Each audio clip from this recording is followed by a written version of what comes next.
હવે જોઈએ બાલીમાં વડાપ્રધાન સંબોધન કરી રહ્યા છે। दुनिया में नंबर 1 है। आज भारत आईटी बीपीएन के लिए आउटसोर्सिंग में दुनिया में नंबर 1 है। आज भारत स्मार्टफोन डेटा कंजम्पशन में दुनिया में नंबर 1 है। आज भारत कितनी ही दवाइयों की सप्लाई में, अनेकों वैक्सीन की मैन्युफैक्चरिंग में दुनिया में नंबर 1 है। साथियों, 2014 के पहले और 2014 के बाद के भारत में बहुत बड़ा फर्क जो है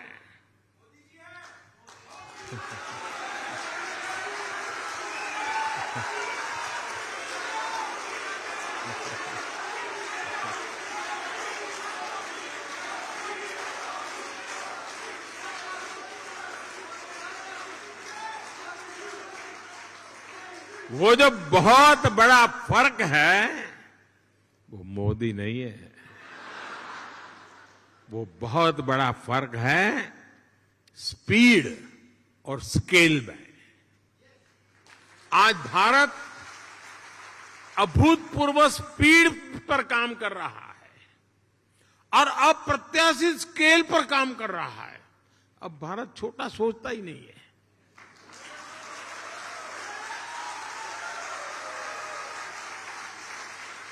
स्टैच्यू बनाएगा तो दुनिया में सबसे बड़ा, स्टेडियम बनाएगा तो दुनिया में सबसे बड़ा। 2014 के बाद से भारत ने 320 मिलियन से अधिक बैंक अकाउंट खोले हैं, बैंक में खाते खोले हैं।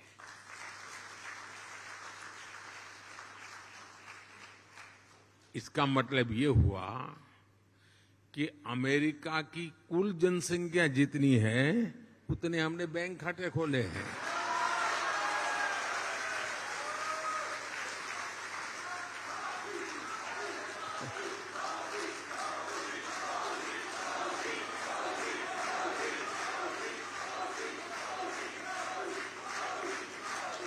दो 2014 के बाद से भारत ने करीब 3 करोड़ गरीब नागरिकों के लिए मुफ्त घर बनाए हैं। घर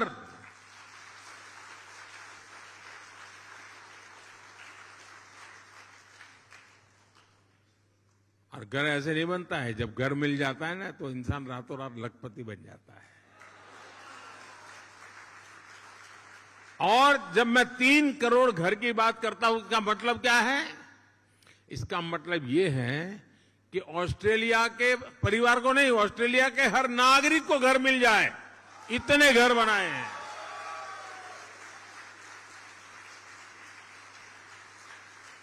पिछले 7-8 साल में भारत ने 55,000 किलोमीटर 55,000 किलोमीटर नेशनल हाईवे बनाए हैं। यानी स्केल बता रहा हूं मैं, पूरी धरती के लगभग 1.5 चक्कर लगाने के बराबर है।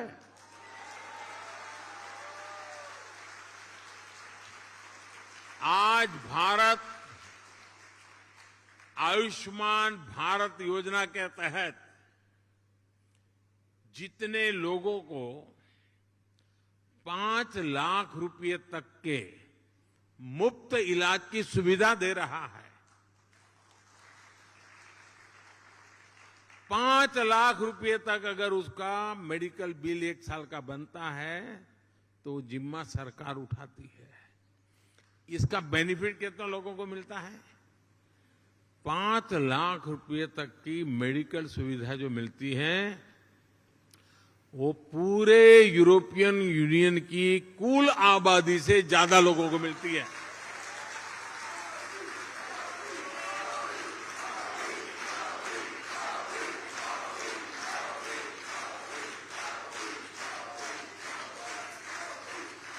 कोरोना काल में भारत ने जितनी वैक्सीन डोज अपने नागरिकों को लगाई और मुफ्त में लगाई, वो जो वैक्सीन डोज है ना, उसकी अगर मैं संख्या का हिसाब लगाऊं तो अमेरिका और यूरोपियन यूनियन, उन दोनों की कुल आबादी जो है उससे 2.5 गुना ज्यादा डोज हमने हिंदुस्तान में लगाए।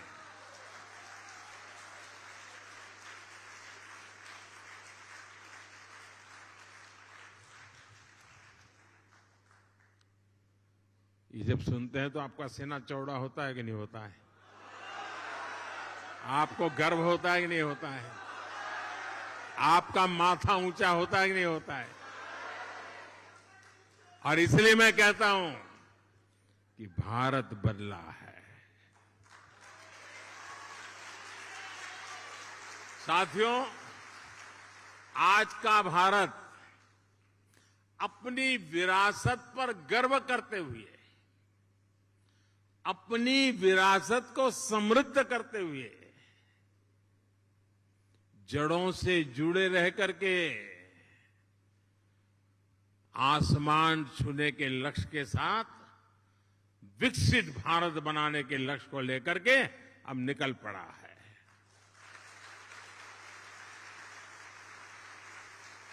लेकिन भारत का ये लक्ष्य सिर्फ अपने लिए नहीं है। हम स्वार्थी लोग नहीं, हमारे संस्कार नहीं है।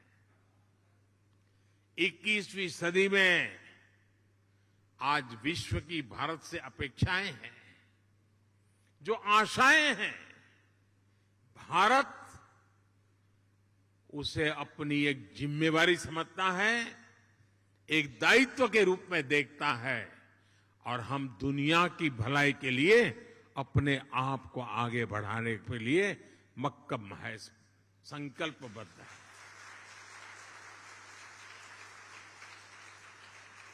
आज अपने विकास के लिए भारत जब अमृत काल का रोडमैप तैयार करता है, तो उसमें दुनिया की आर्थिक राजनीतिक आकांक्षाओं का भी समावेश है।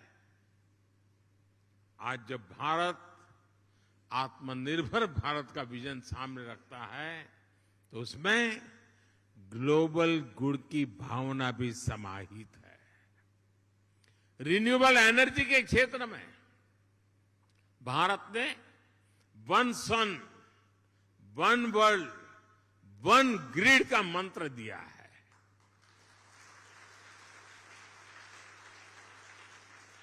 वैश्विक स्वास्थ्य को मजबूत करने के लिए भारत ने वन अर्थ, वन हेल्थ, इसका अभियान चलाया है।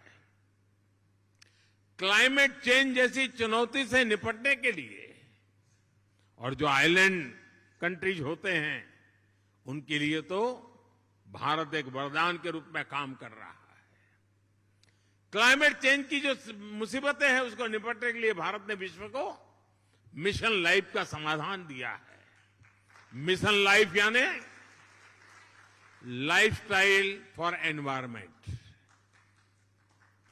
मिशन लाइफ यानी पृथ्वी के प्रत्येक नागरिक द्वारा ऐसी लाइफस्टाइल को आत्मसात करना जो पर्यावरण के अनुकूल हो, जो क्लाइमेट चेंज की चुनौती से हर पल निपटती हो। आज जब पूरा विश्व एनवायरमेंट फ्रेंडली और होलिस्टिक हेल्थ केयर की तरफ आकर्षित हो रहा है, तो भारत का योग, हमारा आयुर्वेद, ये पूरी मानवता के लिए तोहफा है। और साथियों, जब आयुर्वेद की बात आई है, तो मुझे भारत इंडोनेशिया के एक और जुड़ाव का ध्यान आ रहा है। मुझे याद है, जब मैं गुजरात का मुख्यमंत्री था, तो गुजरात आयुर्वेदिक यूनिवर्सिटी और यहां की यूनिवर्सिटीज, हिंदू इंडोनेशिया, इसके बीच समझौता हुआ था। मुझे खुशी है कि इसके कुछ ही वर्ष बाद यहां की इस यूनिवर्सिटी में आयुर्वेद हॉस्पिटल की भी स्थापना हुई। साथियों, वसुधैव कुटुंबकम यानी पूरे विश्व को एक परिवार मानने की भारत की यही भावना, यही संस्कार विश्व कल्याण का मार्ग प्रशस्त करते हैं।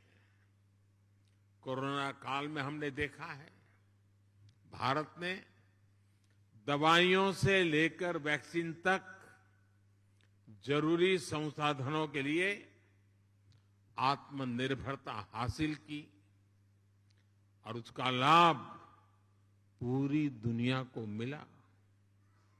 भारत की सामर्थ्य ने कितने ही देशों के लिए एक सुरक्षा कवच का काम किया। इंडोनेशिया जैसे हमारे पड़ोसी और मित्र देशों के लिए हम विशेष रूप से कंधे से कंधा मिलाकर खड़े हुए। इसी तरह आज भारत अंतरिक्ष में, स्पेस के क्षेत्र में प्रमुख वैश्विक महाशक्ति के रूप में उभर रहा है, तो उसका लाभ साउथ एशियन देशों को विशेष रूप से मिल रहा है। रक्षा के क्षेत्र में भी जो भारत दशकों तक केवल विदेशी आयात पर निर्भर था, वो आज अपनी क्षमताएं बढ़ा रहा है। ब्रह्मोस मिसाइल हो या तेजस फाइटर प्लेन, इनका आकर्षण विश्व में लगातार बढ़ रहा है। आज भारत बड़े लक्ष्य तय कर रहा है और उन्हें प्राप्त करने के लिए भी पूरी मेहनत कर रहा है। संकल्प से सिद्धि का यही मंत्र आज 21वीं सदी के नए भारत की प्रेरणा बना हुआ है। आज इस अवसर पर मैं आप सबको अगले प्रवासी भारतीय सम्मेलन के लिए भी निमंत्रण देता हूं। जनवरी महीने में 9 जनवरी को ये कार्यक्रम होता है। इस बार ये आयोजन मध्य प्रदेश के इंदौर में होगा और इंदौर वो नगर है जो पिछले 5-6 बार से देश में स्वच्छ शहर के नाम पर हिंदुस्तान में नंबर 1 रहता है।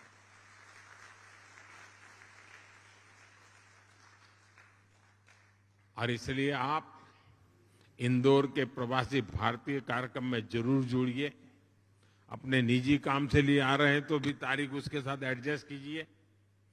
और जब आप इंदौर आएंगे तो उसके 1-2 दिन के बाद ही अहमदाबाद में काइट फेस्टिवल होता है। इंडोनेशिया वाले काइट फेस्टिवल में न जाए ऐसा हो सकता है क्या? और जब आप आए, अकेले मत आना। सिर्फ अपने परिवार को ही लेकर के आकर के रुक मत जाना। कुछ इंडोनेशियन परिवारों को भी साथ ले आइए।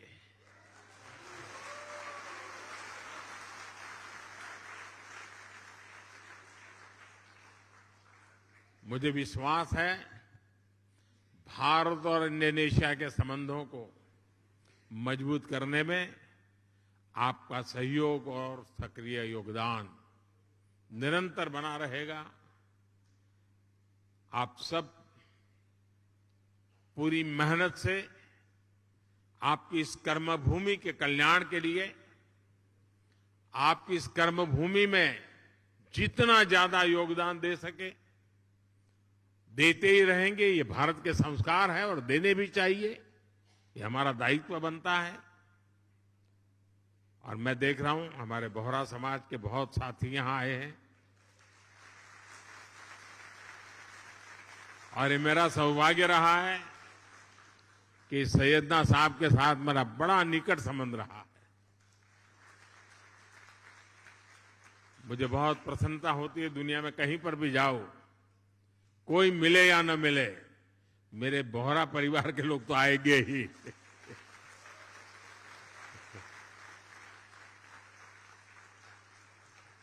साथियों, आप इतनी बड़ी तादाद में यहां आए, समय निकाल करके आए और उमंग और उत्साह से भरे हुए हैं। और मैं देख रहा हूं कि उड़ीसा में बाली यात्रा में जितना उमंग है, उतना ही उमंग यहां नजर आ रहा है मुझे।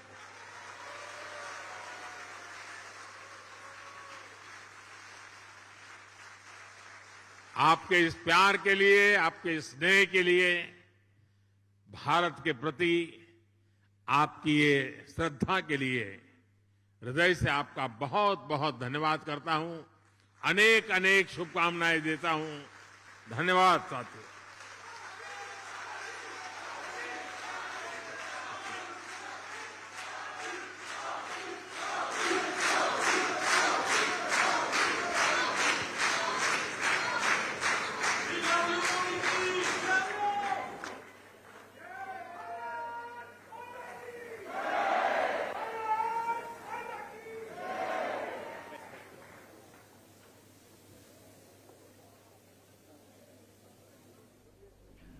તો G20 સંમેલનમાં મોદી જ્યારે બાલી ખાતે પહોંચ્યા છે, ભારતીય સમુદાય સાથે પહેલા મુલાકાત કરીને ત્યારબાદ તેમણે સંબોધન કર્યું, વિકાસની વાતની તેને ઉલ્લેખ કરવામાં આવ્યો છે। બાલીના જે લોકો છે, જે ભારતીય મૂળના છે, તે લોકો આ સભામાં પહોંચ્યા હતા અને મોદી મોદીના નારા લગાવ્યા હતા। આ સાથે જ એક અનેરો ઉત્સાહ જોવા મળ્યો હતો। ગુજરાતની પણ વાતનો તેમણે ઉલ્લેખ કર્યો છે। આ સાથે જ તેમણે આ સંમેલનમાં પહોંચ્યા બાદ બાલીનું જે સાંસ્કૃતિક વાદ્ય છે તેને પણ વગાડ્યું હતું।